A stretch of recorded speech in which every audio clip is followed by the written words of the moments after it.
Good morning. Radio city கேட்டுட்டு இருக்கீங்க. Radio சிட்டில வந்தாச்சு. ஒவ்வொரு நாள் ஒவ்வொரு ஸ்டார், 365 டேஸும் 365 ஸ்டார்ஸ் அப்படிங்கிற விதத்துல ஒரு ஸ்டார் தமாக்காவா இருக்கும் நம்ம ஸ்டார் எக்ஸ்பிரஸே. அந்த விதத்துல இன்னைக்கு நம்மளோட யார் இருக்காங்க அப்படின்னு பாத்தீங்கன்னா, இவங்க வந்து பியூட்டிஃபுல் ஐஸ் அப்படின்னு உங்களுக்கு நம்ம ஒரு டேர்ம் கொடுத்துடலாம் நினைக்கிறேன்.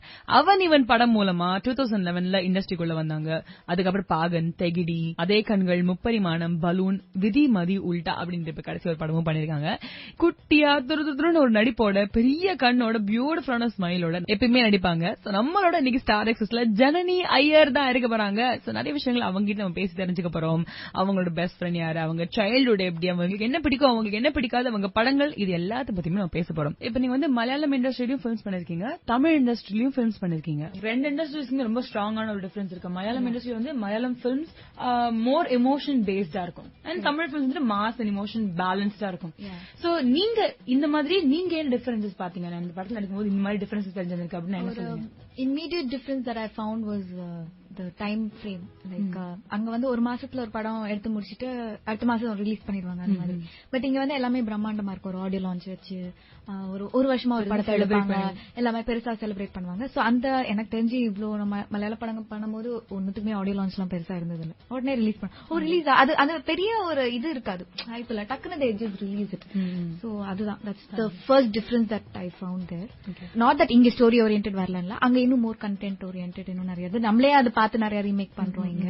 So here it's more about films are more colorful here, more commercial, more brighter. Yeah, more brighter. அதுதான். மேரேஜ் அப்படின்னா எடுத்த உடனே உங்களுக்கு என்ன டெஸ்டினேஷன் மைண்டுக்கு வருது? இந்த டெஸ்டினேஷன்ல தான் மேரேஜ் ஷுட் ஹேப்பன் அப்படின்னா கோவா. டாட்டா நீ எடுத்தோடனே Goa set. I've always wanted a beach wedding. So okay, as in சும்மா அந்த ஒரு டெஸ்டினேஷன் வெட்டிங். யா, இன்னும் சொல்லலாம் வேர்ல்ட்ல, பட் இந்தியால இருக்கும்போது இருக்கு. இந்தியால ஆஃப் கோர்ஸ் சூப்பரா சொல்லிட்டீங்க கோவா அப்படின்னு.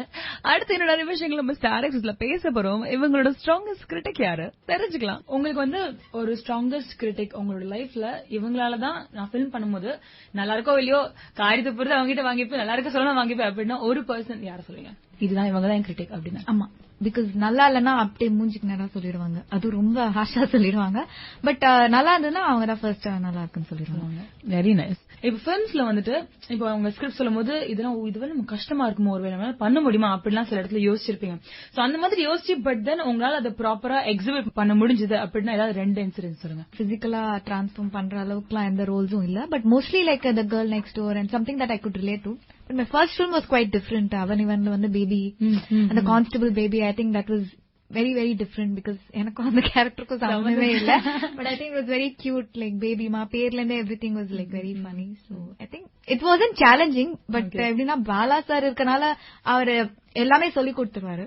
All you have to do is just imitate him. So I think it was more like spoon feeding. So உங்களோட push mantra என்னது? Every time something puts you down, something grabs you down, உங்களை எது திருப்பி எழுந்து ஓட வைக்கும்?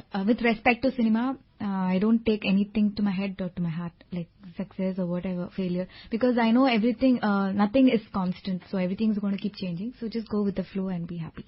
Super. இப்ப எல்லா ஸ்டார்ஸுக்குமே என்னதான் நிறைய ஃப்ரெண்ட்ஸ் இருந்தாலும் ஒரு பர்டிகுலர் ஃப்ரெண்ட் இருப்பாங்கல்ல, நான் அவங்க கிட்ட ரொம்ப க்ளோஸ், இவங்க கிட்ட எல்லாமே சொல்லுவேன் அப்படின்னு. சோ அந்த மாதிரி ஒரு ஃப்ரெண்ட் யாரு?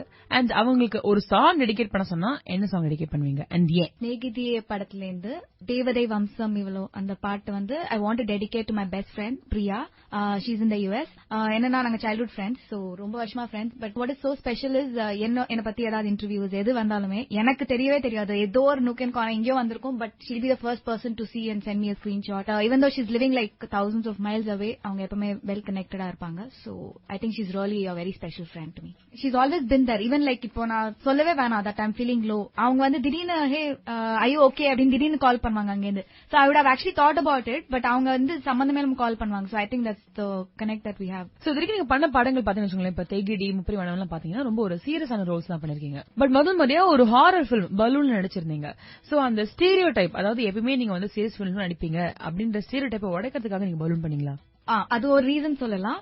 இன்னொன்னு வந்து அதான் நீங்க சொன்ன மாதிரி ஒரே மாதிரி ஜானரா இருக்கு, தெகிடியும் சீரியஸா இருக்கு. சோ அதே மாதிரி இப்ப இவங்கன்னா ஓகே இந்த மாதிரி படங்கள் தான் பண்ணுவாங்க அப்படின்னு ரெஜிஸ்டர் ஆயிடக்கூடாதுன்னு தான் லைக் டிஃபரெண்டா இப்ப இன்னொரு படம் உல்டா ஃபுல்லா காமெடி. சோ அந்த மாதிரி டிஃபரெண்ட் ஜானர்ஸ் ட்ரை பண்ணிட்டு இருக்கேன். Very nice.